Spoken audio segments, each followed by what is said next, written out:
کشمیری کاریگروں کی غیر معمولی مہارت کا مظہر دنیا کا دوسرا سب سے بڑا ہاتھ سے بنے ہوئے ریشم کا قالین کرالپورہ کنزر گاؤں میں تکمیل کے قریب ہے۔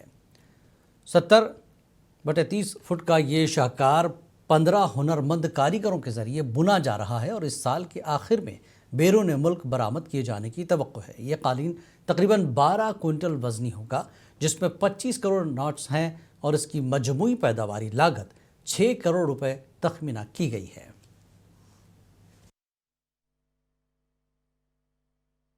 میں وائلو کا رہنے والا ہوں۔ وائلو کنزر ہمارے گاؤں کا نام ہے۔ کام جو ہے یہ دوسرا ہمارا قالین ہے، دوسرا بڑا دنیا کا سب سے بڑا قالین ہے، دوسرا ہم تیار کر رہے ہیں۔ ایک تو ہم نے کیا ہے مارچ اپریل میں ہم نے پہلے سال تیار کیا ہے، یہ دوسرا ہے، یہ 30/72 ہے۔ وہ جو پہلا والا تھا وہ 40/72 تھا، اس سے بڑا تھا۔ 1 سال لگے گا اس کو۔ بھدرواہ میں منعقدہ دو روزہ ونٹر کارنیول شاندار میوزک کنسرٹ کے ساتھ اختتام پذیر ہو گیا، جس کا مقصد خطے میں سرمائی سیاحت کو فروغ دینا تھا۔ اختتامی تقریب میں انڈین آئیڈل شہرت یافتہ چراغ کوتوال سمیت معروف پنجابی گلوکاروں نے اپنی پرفارمنس سے حاضرین کو محظوظ کیا۔ اس موقع پر مقامی فنکاروں نے بھی ثقافتی و موسیقی صلاحیتوں کا مظاہرہ کیا، جس سے شائقین کی جانب سے بھرپور پذیرائی ملی۔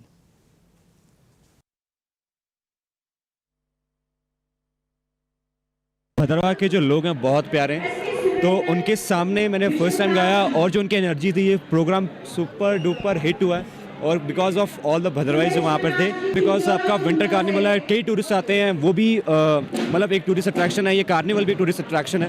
تمام ڈپارٹمنٹس کے سٹال، تمام ہوٹلیئرز ریسٹورنٹس نے اپنے سٹال لگائیں گے۔ لوگوں نے یہاں پہ آ کے بھدروائی کلچر کو انجوائے کیا ہے، نہ صرف جو ناچ گانا ہے، نہ صرف جو کلچر کا ایک مظاہرہ ہے، بٹ جو یہاں کا کھان پان ہے، جو یہاں کی ویش ووش ہے، وہ ساری آج یہاں پہ ڈسپلے پہ ہے۔ اور لوگ کشمیر میں آرمی ٹی اے کی بھرتی کے لیے ہزاروں نوجوان امیدواروں نے کپواڑہ میں منعقدہ کامن انٹرنس امتحان میں حصہ لیا۔ امتحان میں 27,000 سے زائد امیدواروں کی شرکت نے کشمیر کے نوجوان نسل میں بھارتی فوج پر اعتماد اور روشن مستقبل کے خواب کو مزید تقویت دی ہے۔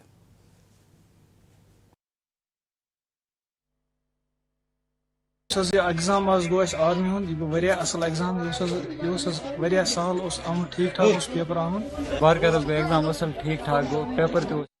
سول سوسائٹی شوپیان نے ایک پریس کانفرنس منعقد کی، جس میں عام لوگوں کو درپیش مسائل پر بات کی گئی۔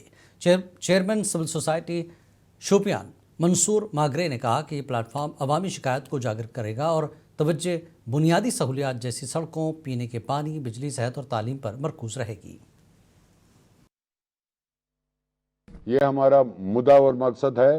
ہماری سول سوسائٹی کا یہ مطلب ہے کہ ہمارا جو ضلع شوپیان ہے وہ تو پچھلے 70 سال سے اگنور ہوا ہے، پولیٹیکلی ہوا ہے۔ لوگوں کے بہت سے مسائل ہیں، domestic violence, safe guard of female folk, for spirit of.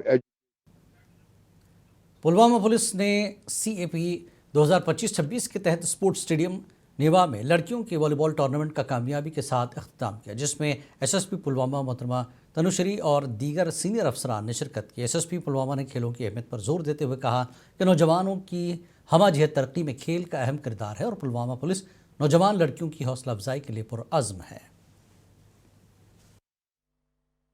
سب سے پہلے شکر گزار ہے JNK پلوامہ پولیس اور مس تنوشری کا کہ انہوں نے ہمیں یہاں پر ایسا پلیٹ فارم دیا کہ ہم اپنا ٹیلنٹ شو کے جو یہ ٹورنامنٹس کریں گے، ہم ان میں پارٹ لیں گے، ان میں بھاگ لیں گے۔ تو ہم لوگ نے BJP کے مرکزی زیر انتظام علاقے کے جنرل سیکرٹری نے جموں کشمیر کے مسلمانوں کو ہندوستان میں محفوظ قرار دیتے ہوئے پارٹی کے عزم کا اعادہ کیا۔ ان کے تحفظ کو یقینی بنایا جائے گا۔ BJP لیڈر نے علیحدہ جموں کے بیانیے کو غلط قرار دیتے ہوئے کشمیری پنڈتوں کی محفوظ واپسی کے لیے پارٹی کی سنجیدہ کوششوں کو اجاگر کیا۔ ملک کے ہوم منسٹر نے ہر سٹیٹ کے جو پولیس کے ہیڈز ہے، جو DG ہے یا سٹیٹ کے ہیڈ جو چیف سیکرٹری ہے، ان کو بہت سخت ہدایت دے دی کہ کہیں پہ بھی کسی کشمیری کے ساتھ۔ بھارتیہ جنتا پارٹی شوپیان یونٹ کی جانب سے شوپیان کے دورفتدہ علاقے نصرپورہ میں ایک عوامی رابطہ پروگرام کا انعقاد کیا گیا، جس کا مقصد مقامی لوگوں سے براہ راست رابطہ قائم کر کے ان کے درپیش مسائل سے واقفیت حاصل کرنا تھا۔ اس پروگرام کی صدارت جموں کشمیر کے سینئر BJP رہنما جاوید قادری نے کی۔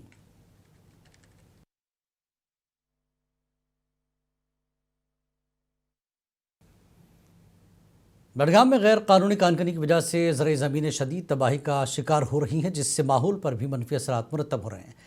ڈی ایم او بڈگام نے اس بات کی یقین دہانی کرائی کہ غیر قانونی کانکنی کے خلاف سخت کارروائی کی جائے گی اور اس پر مکمل طور پر قابو پایا جائے گا۔ پنچ میں محکمہ سوشل ویلفیئر کے تحصیل سوشل ویلفیئر افسر محمد شہباز نے مرکزی حکومت کے NSAP پینشن اسکیم کے مستفید ہونے والے افراد سے اپیل کی کہ وہ فوری طور پر اپنا ڈیجیٹل لائف سرٹیفکیٹ جمع کرائیں۔ انہوں نے کہا کہ حکم تمام پینشنرز پر لاگو ہے۔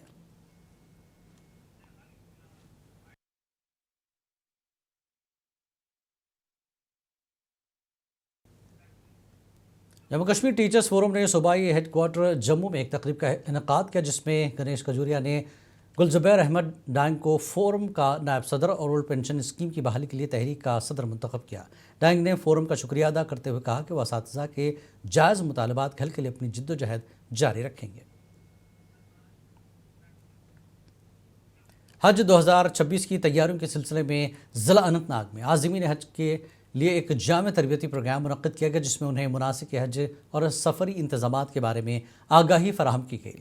تربیتی سیشن میں ماہر علماء اور متعلقہ محکموں کے نمائندوں نے عازمین کو مناسک حج کی عملی اور نظری تربیت دی اور سعودی عرب میں قیام کے دوران صحت و سلامتی کے احتیاطی تدابیر پر بھی روشنی ڈالی۔